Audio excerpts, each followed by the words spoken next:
Assalamualaikum warahmatullahi wabarakatuh. Halo semuanya, perkenalkan kami dari kelompok 4. Saya Amar Al-Amin dan dua teman saya, Arya Jadi Yuda Perwira dan Fatan Dia Mahfuz. Kami akan menjelaskan materi kita tentang tips berinternet sehat dan aman. Oke, selanjutnya akan dijelaskan oleh Mas Yuda. Silakan Mas Yuda. Oke, saya akan menjelaskan latar belakang masalahnya.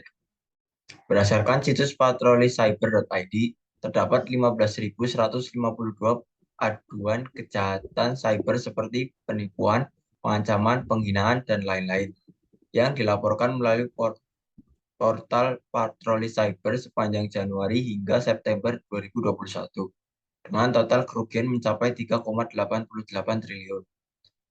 Perkembangan teknologi semakin meningkat. Hal tersebut juga beriringan dengan kejahatan digital yang ikut meningkat. Berbagai cara pelaku kejahatan digital seperti spam, phishing, spoofing, penipuan, dan lain-lain. Oleh karena itu, kita harus berhati-hati menggunakan internet dan menerapkan perilaku berinternet secara sehat. Selanjutnya akan dijelaskan oleh Mas Fatan.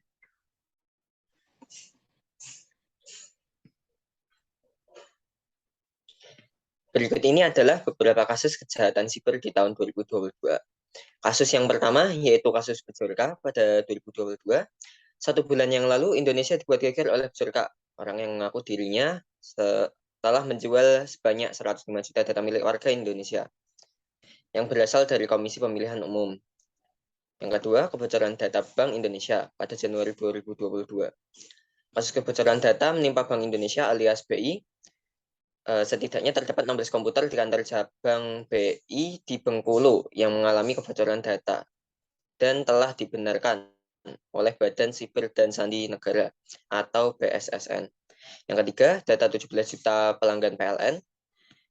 Kabar ini muncul usai ramai diperbincangkan di Twitter soal tangkapan layar dari situs bridge.to. Dalam situs tersebut, pengguna bernama Lolita mengaku menyediakan dan menjual data 17 juta pelanggan PLN. Namun berdasarkan hasil investigasi tim PLN, data-data tersebut merupakan replika umum belaka atau tidak spesifik pada pelanggan PLN. Dan yang terakhir, data 26 juta riwayat pengguna IndiHome pada Agustus sekitar 26,7 juta dan data pengguna IndiHome dikabarkan bocor di situs bridge.to. Data tersebut berukuran 16,79 GB.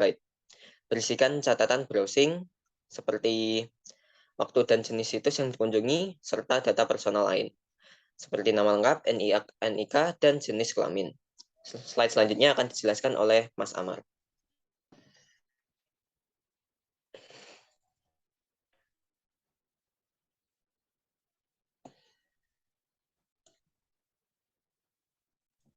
Oke, berikut ini adalah grafik laporan kejahatan cyber.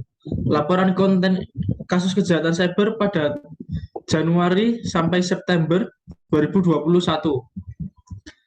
Kasus penipuan sebanyak 4.601, kasus pengancaman sebanyak 3.101, kasus penghinaan atau pencemaran 3.101, kasus pemerasan 1.606, lainnya 1.224, hoax 360, pornografi 333, pemalsuan surat atau dokumen 290, provokasi atau penghasutan 190, penistaan agama 122, prostitusi 82, child porn 56, perjudian 52, narkoba ilegal 14, perdagangan orang 14, perdagangan hewan lindung 6.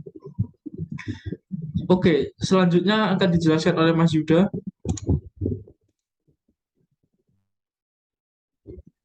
Saya akan menjelaskan tujuan dan manfaat dari presentasi ini. Yang pertama, bisa mengidentifikasi penipuan atau modus kejahatan digital.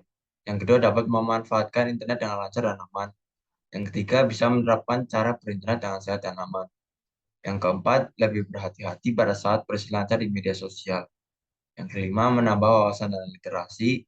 Yang keenam, lebih sadar akan pentingnya aset data diri sehingga tidak terjadi kebocoran pada saat berinternet.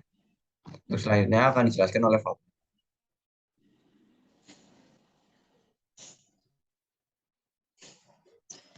Berikut ini adalah infografis tips berinternet sehat dan aman. Dimulai dari pengertian internet sehat, yaitu konsep penggunaan internet untuk melindungi diri sendiri serta orang lain dari kemungkinan bahaya atau resiko di dunia online. Di sini kita membahas mengenai bagaimana kita berinternet sehat dengan tips-tips di bawah ini. Tips-tipsnya adalah amankan akun dan jaga data diri. Mengamankan akun bisa dapat dilakukan dengan mengaktifkan verifikasi 2 langkah dan jangan membagikan atau memposting informasi pribadi agar tidak disalahgunakan oleh orang lain. Selanjutnya, berhati-hati saat menerima atau menyebarkan informasi. Sebelum menyebarkan suatu informasi, lebih baik pastikan kebenarannya dahulu atau lihat dari mana sumber informasi tersebut. Selanjutnya, bijak berinternet, yaitu manfaatkan internet untuk hal positif dan menghasilkan. Misalnya seperti edukasi dan membeli sesuatu. Selanjutnya, tidak mengakses hal-hal berbau negatif, yaitu tidak mengakses hal-hal seperti konten dewasa atau ilegal. Selanjutnya, mengakses situs yang terpercaya, tidak mengakses apalagi masuk menggunakan akun pada situs yang tidak jelas atau tidak terjamin keamanannya. Dan yang terakhir, memasang software proteksi atau pengawasan. Memasang software tertentu yang digunakan untuk memblokir konten seperti konten dewasa atau ilegal. Sekian presentasi dari kami. Kurang lebihnya mohon maaf. Wassalamualaikum warahmatullahi wabarakatuh.